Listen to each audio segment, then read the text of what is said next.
Hi, it's Ren. Welcome back to Spirits of Fashion. Today I'm going to be discussing wedding gowns because we're at the beginning of wedding season. And this week I'm going to be presenting the evolution of the wedding gown to some folks at the library in Auburn, Massachusetts. So I thought it would be a fun little video just to get the week and the wedding season rolling.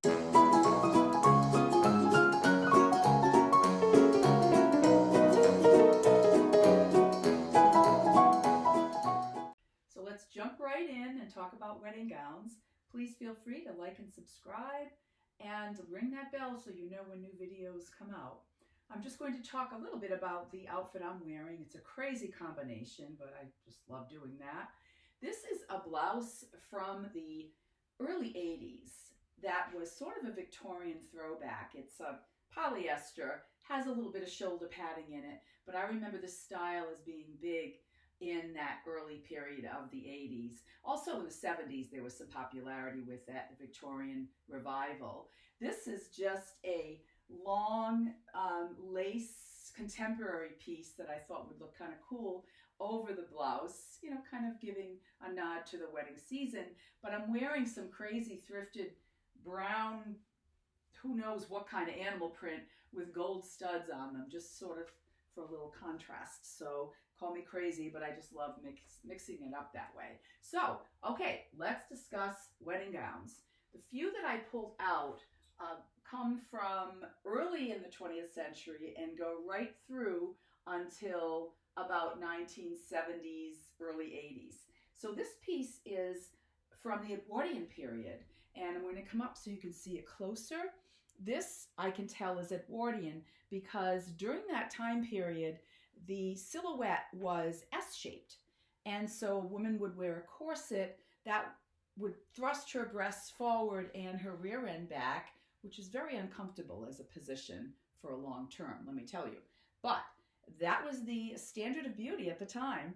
It was also the time of the Gibson girls that started in the 1890s. So this I can tell is Edwardian because that silhouette provided sort of like this pouch in the front of the dress, or in the bodice, as we call the top of the dress, or the separate piece that was worn with skirts. This would happen because the back of the top or the bodice was shorter than the front. And so it would cause this poofing out in front, which was called a pigeon front. Also a monobosom, because the way the breasts were sort of thrust forward, it looked like, frankly, one big boob. So that's why they called it the monobosom. So this is a very sort of sheerish wedding gown. Sheerish, I don't even think that's a word. A wedding gown from the Edwardian period, which was around 1901 to 1908 with this silhouette. However, King Edward, who followed Queen Victoria, lived until 1910, but the silhouette did start to change around 1908 or so. Next up is a piece that's probably just from a little bit after that 1908 period. You start to see the waistline kind of creep up, and there's no more of that lovely pigeon breast look. So this is a little bit more straightforward. This silhouette was still very slimming in terms of the corseting, but there was no longer an S shape. It was simply kind of a tight-fitting corset that covered the hips, so to really keep that very slim line. And so you can see this piece is highly embroidered. Hopefully you can see that pretty well with the lighting in here. And I love this dress. And it's actually from 1910.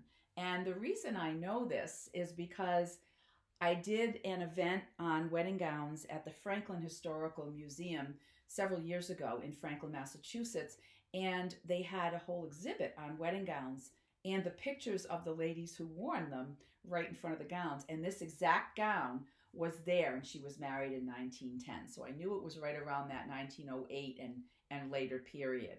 The back is fastened by both hooks and eyes, and about 1 million tiny little buttons. So you can see why women needed help getting dressed, even if they didn't have a lady's maid. If they were getting married and wearing a dress like this, that's what maids of honor are for, to help them get dressed. So that's that period of time. This dress is a perfect example of a little bit later than that, which would have been when the waistline started coming up. So think about the movie Titanic. If you think about Kate Winslet's character and what she wore, you could see that those dresses were a little bit more high-waisted. So this was from around that period. And it's got a lovely lace collar. I'm hoping you can see that well. Just absolutely gorgeous lace. The fact that it's still in this incredible condition after all of these years just amazes me. Now, this fasteners are actually hooks and eyes on the bottom, but at the top there are a couple of snaps. So I'm thinking they could have been added later if someone else wore the dress, but snaps were definitely patented in 1903. So they could have been original to the dress as well, but just a lovely sheer wedding dress. So of course there would have been a substantial slip under that dress. Next up is a sheer dress right from around that same period. It might have been sometime in the teens, although I suspect it's around the same time period as the previous dress. Lovely embroidery, insertion lace, beautiful buttons down the back, and some hooks and eyes as well. And then the bottom is just gorgeous with embroidery. Hopefully you can see that pretty well. And insertion lace again. And this piece is in incredible condition like the others despite their ages. So it just amazes me. Again, I say this all the time and I'll continue to say it.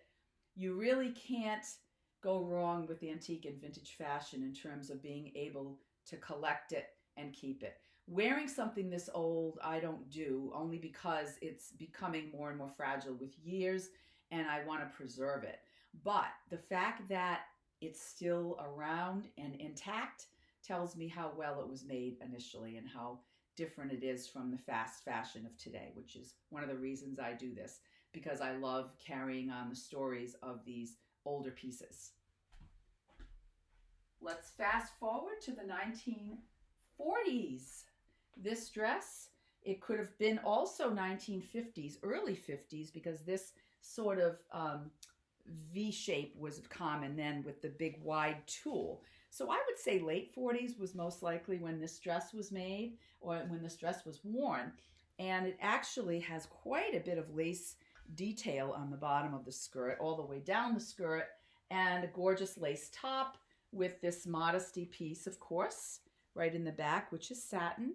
And then the wonderful buttons that button all the way up the back. My mother got married in an off-white satin gown in 1948, and it had all of those buttons as well, but they were in the front of the dress. Beautiful dress. I don't have a picture of it, or I'd put one up. I don't have one handy.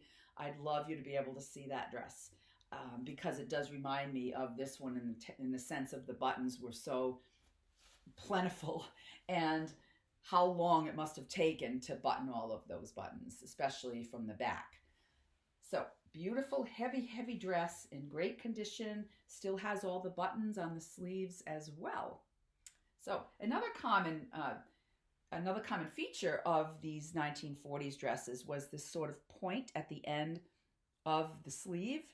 So sometimes it was satin and sometimes it was lace, but that point would come right over the hand and give a really beautiful look to the bridal attire. This dress is 40s, and I know this. It's got some provenance to it. My friend, very good friend Barbara, her husband Bill's maternal aunt wore this dress in the late 1940s. And what I did was I just put it on the mannequin so that you could see it. And I'm not going to bring it closer, but hopefully you can see from the front and the back, because the back also has a billion buttons, and I button most of them up, but then I said, gee, if I keep buttoning them to the top, I'm never going to get this video made. So I just left a few open, but gorgeous satin top and lovely tulle skirt. Very full, very long. And then this was the veil. This was the veil, and this was attached to the beautiful little headpiece, which is right here. I'm going to bring the pictures with me too so you can see them. That was the cute little headpiece that the veil would have been attached to. And this is the picture of the beautiful bride. wearing the dress. So you can really see that was very common to have that long trailing skirt sort of wound around the bride's feet and legs. That was typical of that period for photographs. And this was her shower, her bridal shower. And my friend gave me that just so you could get a glimpse of all of the fashions of that period in the late 40s. So really cool to have that provenance with this dress.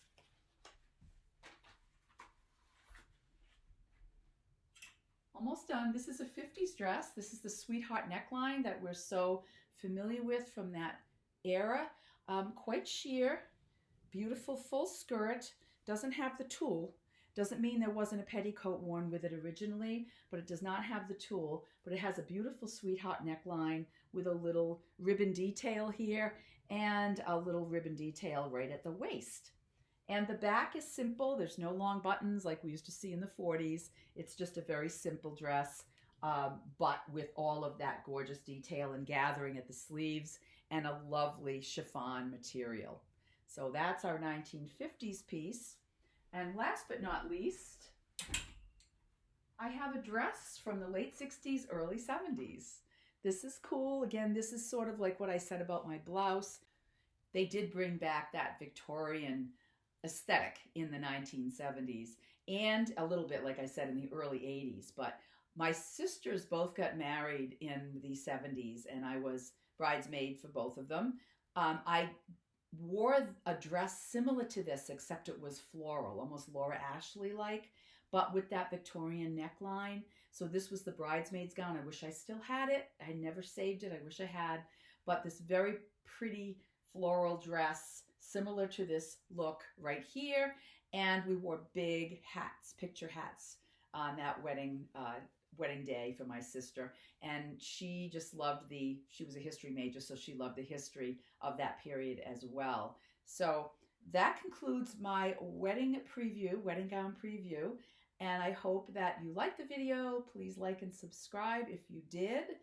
And I do have something coming, which is a freebie for anyone interested. I wanted to give you a little announcement that that's coming soon. My husband had written an ebook on our journey towards opening our store, Nostalgia Antiques and Collectibles. Some of you may know that we had the store in Providence for 5 years before we moved here to Vermont. And the whole journey of it, I'd forgotten how much really went on until I reread his ebook.